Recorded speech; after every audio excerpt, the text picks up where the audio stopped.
Colonel Jacques Will, I'm sure that you know him. We have him on this podcast Coronel every Jacques? week, Bem, and tenho certeza de que você o conhece.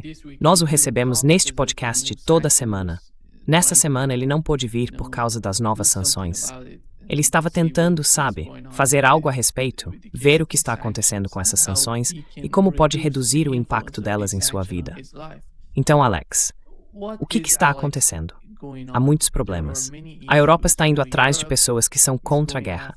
Elas não estão interessadas em guerra, são, em sumaria, analistas militares. E mesmo assim estão sendo atacadas.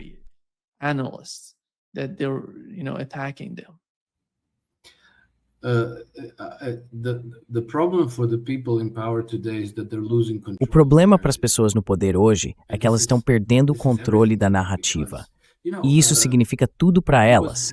Porque, veja, no ano passado em Davos, havia Ursula von der Leyen, John Kerry e vários outros, praticamente tendo um acesso de raiva sobre desinformação e fake news. Acho que Ursula von der Leyen chegou a dizer que a desinformação e a má informação agora são uma ameaça maior para eles do que a Rússia ou o terrorismo internacional. Então, isso é um enorme problema para eles. E acredito que o Coronel Jacques Bois tem sido uma das vozes mais claras em favor da verdade, explicando às pessoas o que está acontecendo, o que é verdadeiro e o que é falso. Ele tem uma certa autoridade porque costumava trabalhar para a OTAN e esteve envolvido em muitos desses pontos de crise ao redor do mundo.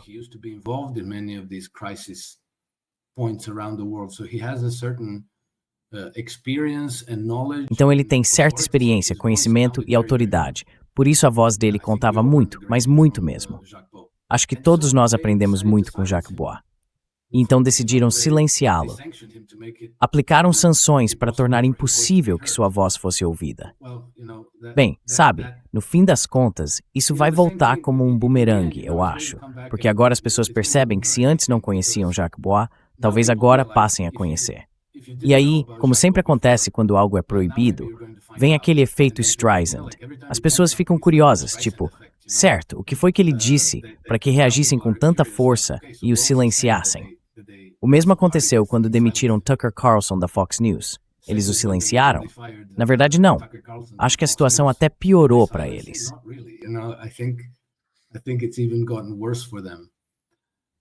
E acho que você tem o mesmo caso com a Candace Owens.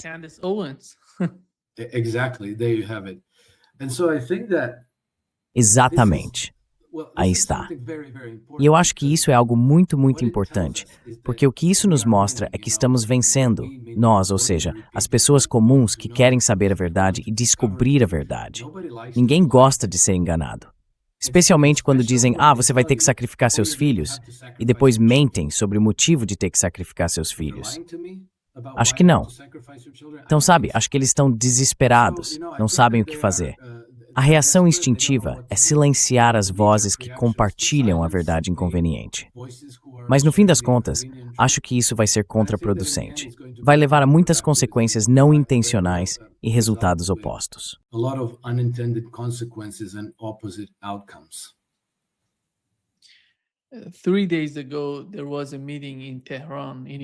3 dias atrás, houve uma reunião em Teherã, no Irã. Rússia, China, Irã e até o Paquistão, junto com outros países daquela região, se reuniram para discutir a presença de tropas estrangeiras no Afeganistão. Basicamente, estavam falando sobre as tropas dos Estados Unidos voltando ao Afeganistão. Nenhum país daquela região, nem os que cooperam dentro dela, tem interesse em ver os Estados Unidos de volta ao Afeganistão. E não é só sobre o Afeganistão, Alex. Estou falando do Cáucaso do Sul. Estamos falando da Geórgia, descendo até o Azerbaijão e a Armênia. Essas são regiões importantes para o Irã, a Rússia e até para a China.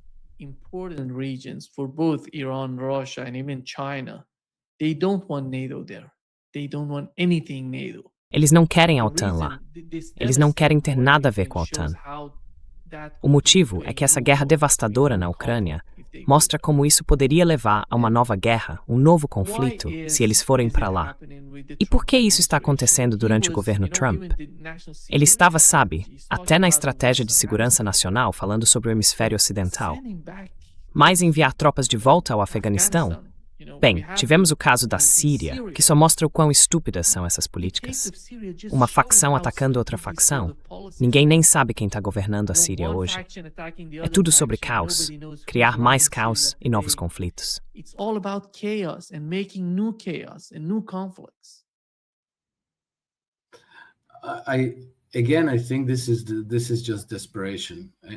De novo, acho que isso é apenas desespero. Acho que tem muito mais a ver com pensamento ilusório e muito menos com uma avaliação realista do que é possível alcançar. Você tem razão. Ninguém os quer lá. Os Estados Unidos não se retiraram do Afeganistão porque ficaram entediados e pensaram, certo, bem, sabe, vamos embora e talvez voltemos depois. Eles saíram porque foram derrotados. Não conseguiram atingir seus objetivos e foram derrotados pelo Talibã depois de 20 anos tentando pacificar o país e colocá-lo sob seu controle. Foi um projeto enorme, sabe, no rescaldo do 11 de setembro, quando o povo americano ainda estava mobilizado. Diziam a eles, o Afeganistão, é lá que está Osama Bin Laden, e precisamos resolver isso, e o Talibã é muito ruim, e assim por diante.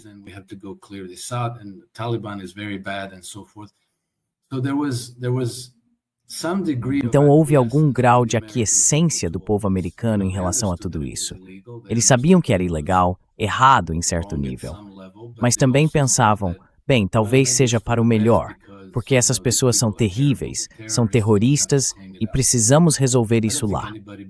Acho que ninguém acredita mais nisso. Os soldados americanos provavelmente não acreditam mais nisso e provavelmente não querem voltar ao Afeganistão.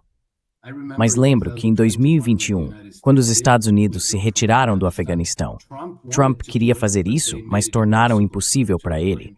Então Biden teve que retirar as tropas do Afeganistão. As reações em Londres foram absolutamente histéricas. Os britânicos ficaram completamente histéricos com isso.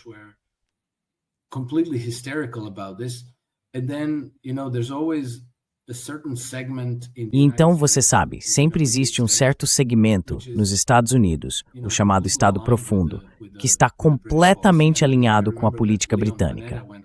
E eu me lembro de que Leon Panetta apareceu, não sei se foi numa entrevista, ou talvez em um depoimento no Congresso, não lembro bem, mas Leon Panetta basicamente disse, ele era o ex-chefe da CIA.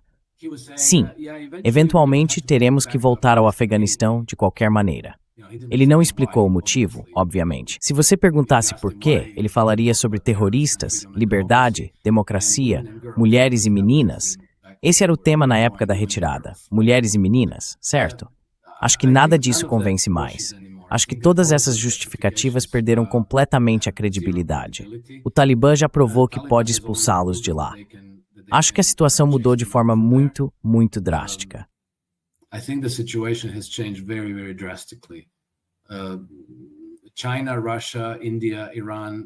China, Rússia, Índia, Irã, todos estão construindo uma nova arquitetura de segurança. Eles estão desenvolvendo a OCS. Acho que isso vai ser impossível. E se eles chegarem ao Afeganistão, se de alguma forma ocuparem novamente a base aérea de Bagram, bem, serão assediados e sabotados por todos os lados. Isso não vai dar certo. Acho que eles estão perdendo o controle sobre a massa terrestre da Eurásia. Estão perdendo sua influência. E agora estão recorrendo a todas as medidas desesperadas para tentar recuperar essa influência e essa hegemonia. Mas acho que isso é irrealista, sabe? É o que eles desejam, mas duvido muito que ainda tenham capacidade de fazer isso acontecer.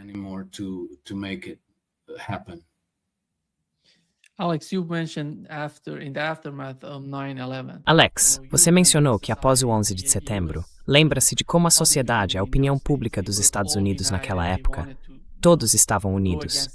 Eles queriam enfrentar o inimigo. Hoje, os Estados Unidos não estão mais assim. Veja, não apenas na mídia, muitas mudanças aconteceram. Mas no Congresso, a Thomas Massie e outras pessoas se manifestando e falando sobre isso. Não faz sentido continuar expandindo e expandindo. Olhando para as bases militares americanas, mais de 800 delas, quais foram os benefícios dessas bases?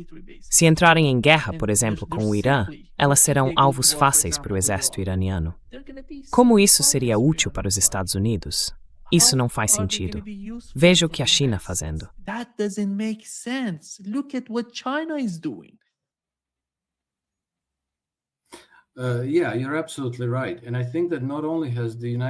Sim, você está absolutamente certo. Acho que não apenas os Estados Unidos se enfraqueceram e a opinião pública já não apoia mais essas coisas, mas também os países da região. A confiança deles cresceu. 20, 25 anos atrás, ninguém ousava desafiar os Estados Unidos. Todos tinham medo. Pois bem, agora o Talibã provou que pode derrotar os Estados Unidos no Afeganistão. Os iemenitas provaram que podem derrotar os Estados Unidos. O Irã provou que pode encarar o grande gigante e fazê-lo recuar. Então acho que é apenas um pensamento ilusório dessas oligarquias governantes que agora estão realmente perdendo e perdendo feio.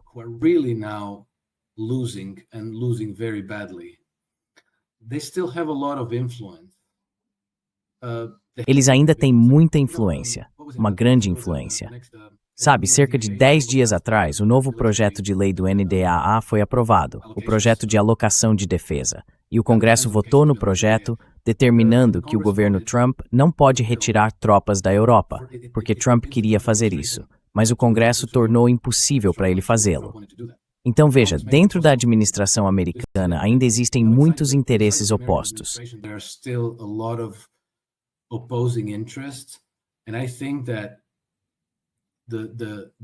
Acho que os interesses tradicionais, Wall Street e seus clientes corporativos, que aliás são os únicos verdadeiros beneficiários de todas essas bases militares espalhadas pelo mundo, ainda exercem influência sobre o poder legislativo.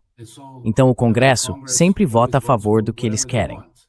Trump pode querer fazer isso ou aquilo, mas ele só pode agir por meio de decretos executivos. E esses, você sabe, eventualmente, se ele não vencer as eleições de meio de mandato, ou se não houver mais 4 anos, talvez sob J.D. Vance ou alguém assim, eles podem simplesmente reverter todas as reformas de Trump e tudo o que ele está tentando fazer e voltar a se alinhar com os europeus para tentar preservar o império globalista.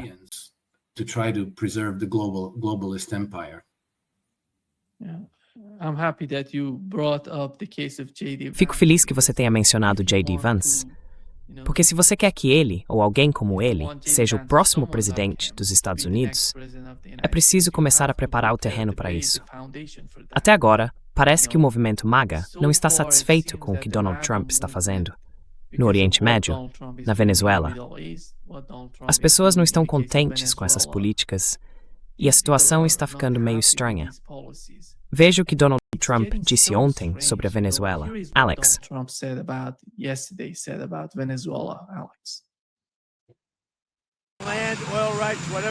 Terra, direitos sobre o petróleo, tudo o que tínhamos, eles tiraram de nós, porque tínhamos um presidente que talvez não estivesse prestando atenção. Mas agora eles não vão fazer isso. Queremos tudo de volta. Eles tiraram nossos direitos sobre o petróleo. Tínhamos muito petróleo lá. Como você sabe, expulsaram nossas empresas e queremos tudo de volta.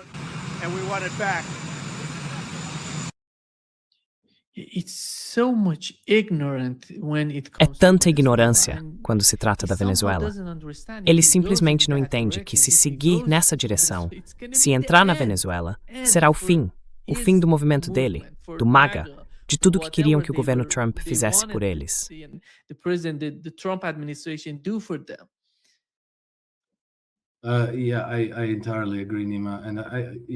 Sim, eu concordo totalmente, Nima.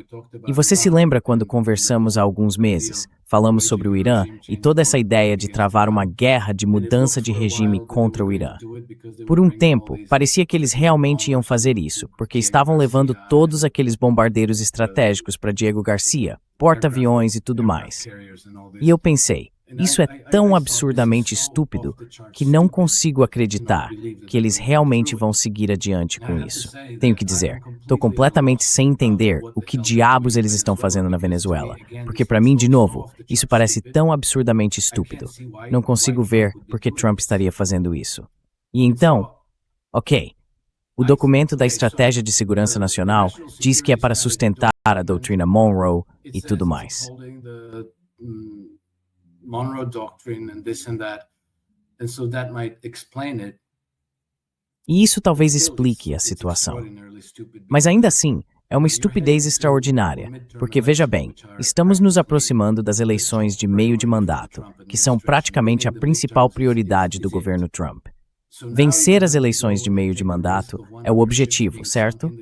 Então agora você vai correr o risco de um dos seus navios ser afundado no Caribe, talvez com centenas de militares mortos nas selvas da Venezuela.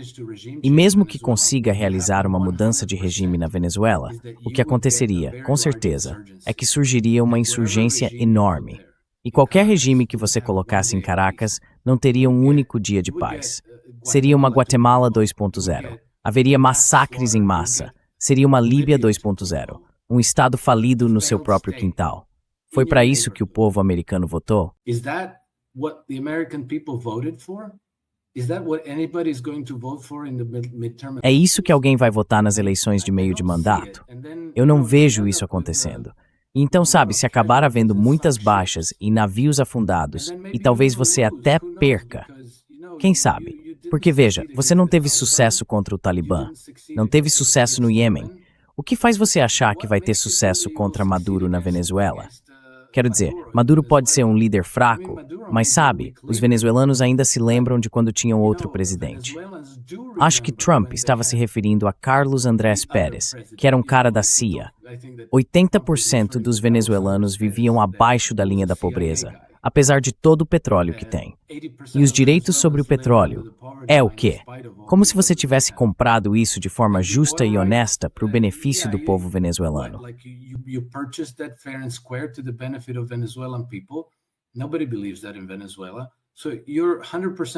Ninguém acredita nisso na Venezuela.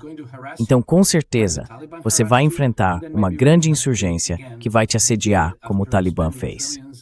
E talvez depois você tenha que sair de novo, derrotado, depois de gastar trilhões e perder sabe-se lá quantos milhares de militares americanos. Então isso não faz o menor sentido. E eu tenho que dizer, acho que quando Trump faz esses comentários idiotas, ele está falando para certos grupos em seu país que ele precisa agradar por enquanto. Caso contrário, eu teria que pensar que Trump é um idiota. E eu realmente não acho que ele seja. Acho que ele e as pessoas ao seu redor são, na verdade, muito, muito inteligentes. Eles entendem o que está acontecendo. Então, para fazer algo tão estúpido, deve haver alguma outra explicação.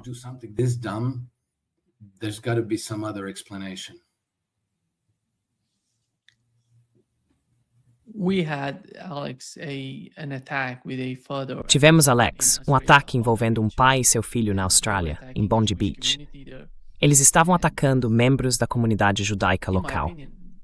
Na minha opinião, isso foi um dos melhores presentes para Netanyahu, porque ele tenta argumentar que a política do governo australiano e de alguns governos europeus em relação a um Estado palestino está errada, que isso alimentaria o antissemitismo e tudo mais. Então, esse ataque simplesmente favoreceria Netanyahu e sua administração. Quando se trata do que está acontecendo em Gaza, você sabe o que está acontecendo lá? A situação é terrível. Está chovendo. As pessoas não têm nada. E ao mesmo tempo, com todo esse sofrimento em Gaza, acontece algo assim na Austrália, desviando toda a atenção para o que está acontecendo lá. Qual é a sua opinião sobre esse caso? What is your take on the situation with this case?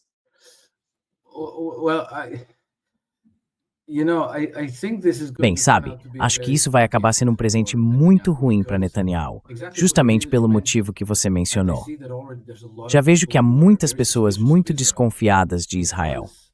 É muito fácil para elas, depois de tudo que vimos, acreditar que a inteligência israelense realmente organizou isso. E até veja só, houve pessoas que analisaram buscas no Google, antes mesmo do tiroteio acontecer, já estavam pesquisando Bondi Beach e o nome desse atirador, que acabou sendo um homem hindu, com um passado muito interessante, pela forma como foi treinado e tudo mais.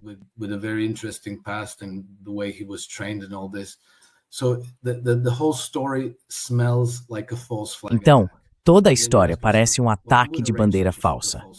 E aí você se pergunta, bem, quem organizaria um ataque de bandeira falsa assim? Nos últimos meses, vimos Netanyahu falar bastante sobre a Austrália, tomando medidas ativas para mudar a posição da Austrália em relação à Palestina e a todas essas questões relacionadas. Então há muita desconfiança.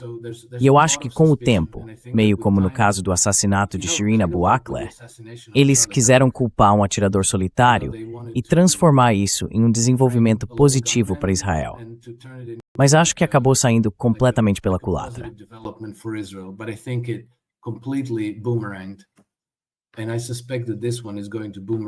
E eu suspeito que essa também vai acabar voltando contra eles.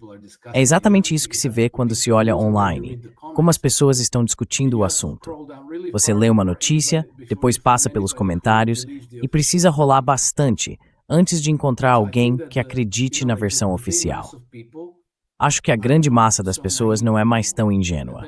A mídia está fazendo o seu trabalho, mas ninguém mais acredita nela. Então, não acho que eles consigam controlar a narrativa agora, e isso vai acabar sendo um presente do qual vão se arrepender.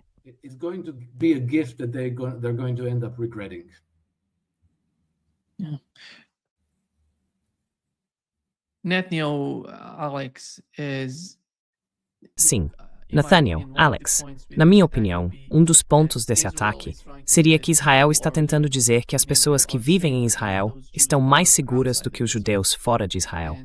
E isso poderia, de alguma forma, ajudar o governo Netanyahu. Só para encerrar essa sessão, vocês acham que o governo israelense está em uma posição melhor com esse tipo de ataque? Ou afinal, como vocês mencionaram, a opinião pública está ciente do que realmente está acontecendo? Eles não acreditam.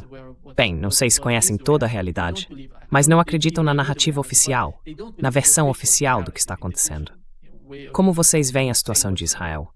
Como... How do you see the situation with Israel? How...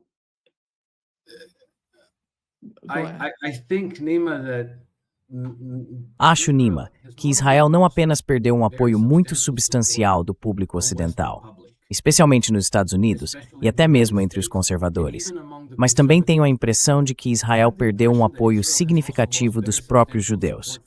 Eles percebem que estão sendo manchados e contaminados por tudo o que está sendo feito ao povo palestino, e não querem isso. Eles não querem ser reféns de uma cabala muito fanática e criminosa que está governando Israel neste momento. Acho que muitos judeus estão tentando se dissociar, e vejo cada vez mais comentários, especialmente de judeus mais jovens, dizendo: "Vocês não estão fazendo isso em meu nome."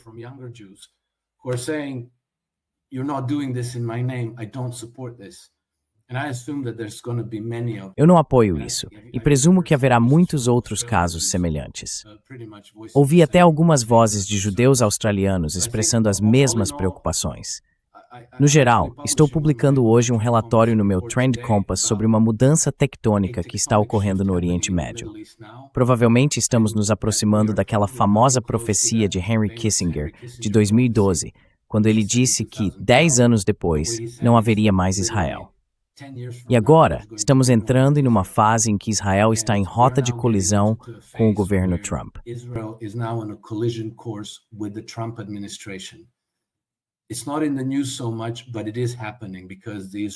Isso não aparece muito nas notícias, mas está acontecendo, porque os israelenses estão atacando cada vez mais agressivamente o enviado dos Estados Unidos na Síria, Tom Barak. E Trump disse: "Bem, você sabe, Barak contou a um jornalista australiano, C.J. Werleman, que tem um excelente canal no YouTube, que Trump disse a Benjamin Netanyahu: dê um passo atrás, ou então." Eu não sei o que significa ou então, mas os israelenses estão muito preocupados com uma possível mudança de política sob o governo Trump. E eu venho dizendo há muito tempo, se eu fosse sionista, não confiaria em Trump de jeito nenhum. E acho que isso agora está se concretizando. And I think that this is now coming to fruition.